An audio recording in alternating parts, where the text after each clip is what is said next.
Hey everyone, it's Meredith, Expanded Food and Nutrition Education Program Educator here in Guilford County.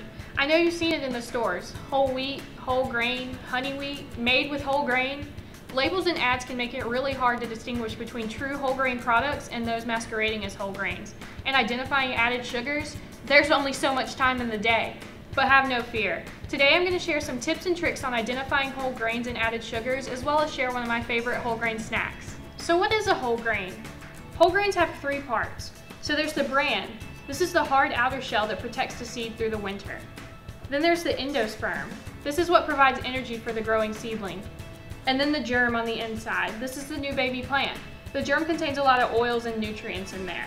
Whole grains contain all three parts, but processing a grain gets rid of the bran, gets rid of the germ, and all you're left with is this fluffy, starchy endosperm. A lot of grains you'll see will say enriched in the ingredients. That means the processors tried to add back the nutrients that were taken out by getting rid of the bran and the germ. The only way to tell if a product is truly a whole grain product is to check the ingredients list. You're going to want to see a whole grain listed first in the ingredients. So you're going to look for whole wheat flour, whole corn, brown rice, whole grain oats. Looking for the word whole in the first ingredient is a great clue. My Plate recommends that we make at least half of our grains whole, and using this nutrition detective work is a great way to make these simple switches. So look for whole wheat pasta over white pasta, or choose whole wheat bread over white bread. One of the main nutrients we get from grains is fiber, which is typically not added back in after processing, at least to restore the amount that was taken out initially. There are three main macronutrients: fat, protein, and carbohydrates. Whole grains are mainly carbohydrates, although they can be sources of fat and protein as well. Carbohydrates can be simple or complex. Simple carbohydrates are broken down quickly in the body. They're found in cakes, white bread, soda, or even just plain sugar. Simple carbs cause a quick spike in our blood sugar and can leave us still feeling hungry. Complex carbs are frequently found in whole foods, like fruits and vegetables, whole grains, and legumes. Fiber is a complex carb. Like fiber, all complex carbs help keep us full and give us sustained energy through slow release of sugar into the bloodstream. Here's an activity for you. I have 4 pictures of common foods and drinks. I've also set up sugar bags to represent the added sugar content in each of these items. Pause the video here and see if you can match the product to its added sugar content.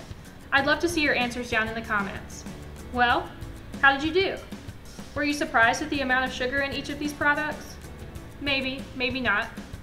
What if I told you that the American Heart Association recommends limiting added sugar to 24 grams or 6 teaspoons for women and 36 grams or 9 teaspoons for men per day? Many of these products exceed that recommendation in 1 or 2 servings. Now that is shocking. So how are we supposed to know if there's added sugar in our foods and drinks? Well, we're going to use the nutrition facts label in the ingredients list. These are both tools to help us make the healthiest choices. The nutrition facts label now includes a section for added sugars. A quick glance here can help us determine if a product has any added sugars. However, it's still useful to know what to look for in the ingredients list. So to identify added sugars from the ingredients list, we're going to look for the words sugar, OSE words like dextrose, maltose, and sucrose. These are all chemical names for some sugars. And we're also going to look for syrups, honey, and molasses. Leave a comment down below of some sneaky sugars you found in your foods. Now, as promised, my favorite whole grain snack. My college roommate taught me how to make popcorn on the stove from bagged kernels, and it's been a favorite snack of mine ever since. I start with half a tablespoon of olive oil in a pot with a lid. This is very important, and you'll see why.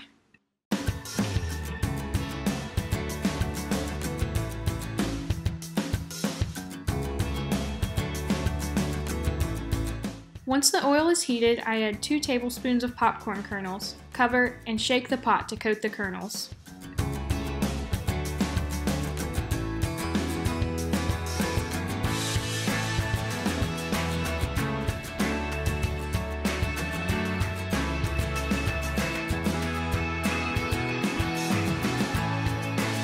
When the kernels start popping, I make sure to shake the pot regularly to avoid burning.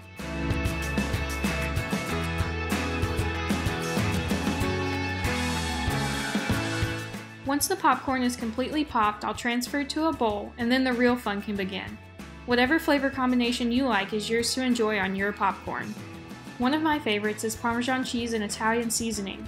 Some others include chili powder, everything bagel seasoning, or sometimes just a little salt. I'll use a little cooking spray to get the seasonings to stick, then I'll toss and enjoy. What's your favorite whole grain snack? Let me know down in the comments below.